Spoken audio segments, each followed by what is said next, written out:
Hi, Joanne Hamburg here with the Real Estate Exchange. Thank you for joining us on our YouTube channel. Please like and share and follow us. Today, I'd like to introduce you to Erickson Aull. Hey everyone. Erickson is one of our buyer specialists here, and he's been with us for a little while. How long have you been with us, Eric? 3.5 years, almost 4. Wow, time flies, huh? When you're having fun. Yeah, there you go. Hey, anyways, Eric was willing to spend a few minutes with me today to answer a few of the most common home buyer questions. And you know, Eric, one of the first questions we get all the time is, what's the first step? You know, I'm thinking about buying a house. What should I do? Where do I start? Who do I call? So the first step I always recommend is getting pre-approved. Most buyers don't understand that you have to get a pre-approval before seeing a house. It kind of shows you where you are, what you can and can't afford comfortably. Yeah, if you're going to go shopping, you need to know how much money you're going to spend. Exactly. You know, obviously. And, you know, especially in the market we're in right now, the market we're in is definitely, you know, a seller's market. There's a lot of home buyers out there, and they're fighting to get properties, and we end up with multiple offers. And, you know, if your buyer's not pre-approved, there's a good chance that they don't even have a shot at purchasing the home. And that makes an offer much stronger when you're ready. Everything is ready, good to go. Yep, and this way your buyer knows exactly what they're going to need for a down payment, what type of financing, be it There's no surprises. Yeah, conventional, VA, FHA, whatever it could be. Mm-hmm. So that's great. Yeah, I always suggest that to my clients too. You know, a lot of times when people make offers, they get rejected. Especially today with the buyers. What do you recommend? You know, how do you feel? What happens what if their offer is rejected? What should they do? They shouldn't take it too hard. There's a lot of people out there trying to buy houses, so rejection is probably going to be one of the first things we deal with when you go and see a home. I would just reevaluate what you offered, see if you make your offer a little stronger, and the worst comes to worst, I always say you got to see a house, and now you know what you do and don't want. So it's nice to get it done with and out of the way, and the next one, if you get rejected, it's not as hard. So well, it's true. You know, and every time you make an offer, you're learning, like, the process, especially when you're a first-time home buyer. Yeah. Putting, you know, a small deposit. A lot of times people will write an offer and only put $500 or $1,000 down. In the market we're in today, we've been recommending people putting a larger deposit initially and a stronger deposit when they do the purchase and sales. Definitely. Yeah. You know, and the other thing, you know, some people have been waiving home inspections. Yeah. We've seen a lot of that. I mean, what do you recommend about a home inspection? I always recommend doing a home inspection just for even informational purposes only. I'd like to know what I'm buying. I want my clients to be comfortable with the buying as well. So I always recommend one. Yeah, I mean, unless you're an experienced buyer or an investor, you definitely want to have a home inspection done. Even if it's just like you're saying, for informational purposes, or you know, you might be able to, in some case, do a pre-inspection. Some of the offers and the buyers that we've had recently, they've been doing like a pre-inspection even before making an offer, providing the seller will allow us to get in. So that's always great. You know, definitely do a home inspection.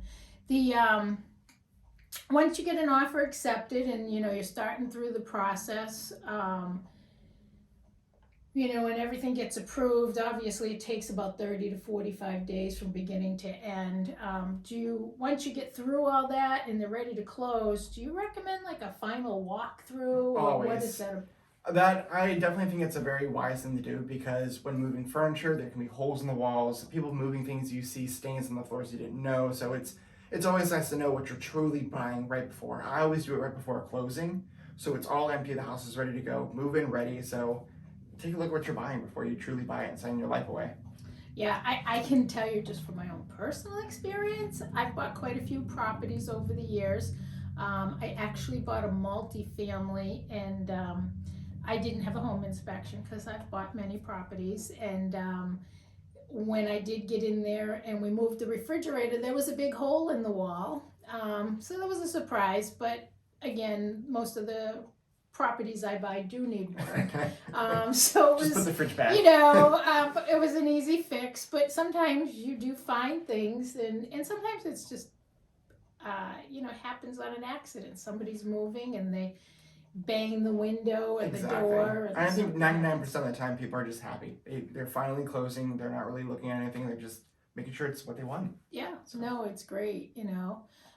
Do you find it's, you know, how do I say it? It's like people are buying homes right now, but it is taking a little longer because of the competition, I would say. Definitely. I think there's a lot of strong buyers out there on the market. There's not a lot on the market, so you're getting a lot of offers going above and beyond. And it's rejections, one of the things we're going to deal with, and there's a lot on there. So I think we're definitely switching the market now to there's more homes coming on, but you still got a lot of strong buyers. Yeah. So it's going to take a little bit of time. Well, I really appreciate you taking the time. How about somebody who is thinking about making a move up? You know, they have their home up for sale, or they're thinking about selling their house and looking at some. Does it make sense for them to go out and look at properties and get an idea for what's on the market before they put their house up for sale? I mean, I know in my personal, like, they go out looking and they end up getting disappointed because they have there's so much competition that making an offer subject to the sale of their house can be very difficult.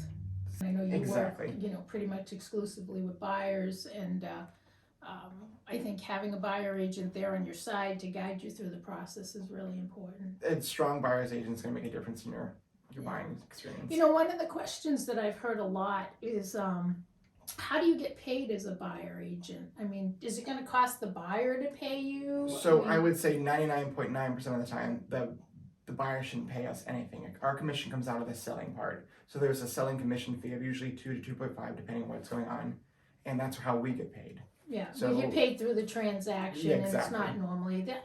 I know in previous experience we've had like a client I'd be representing, and they may purchase a home that's for sale by owner, and we'll pre-negotiate the commission right ahead. Exactly, and we can write it into offers one way or another. So ultimately, there's really no charge to the buyer because, it's all being handled through the transaction. So, well, thank you, Eric. I really appreciate you taking the time and to share with our clients and friends that are watching us. And again, please follow us on our YouTube channel and like us, and we look forward to talking to you again. If you have any specific questions or something you'd like to know, please reach out to us.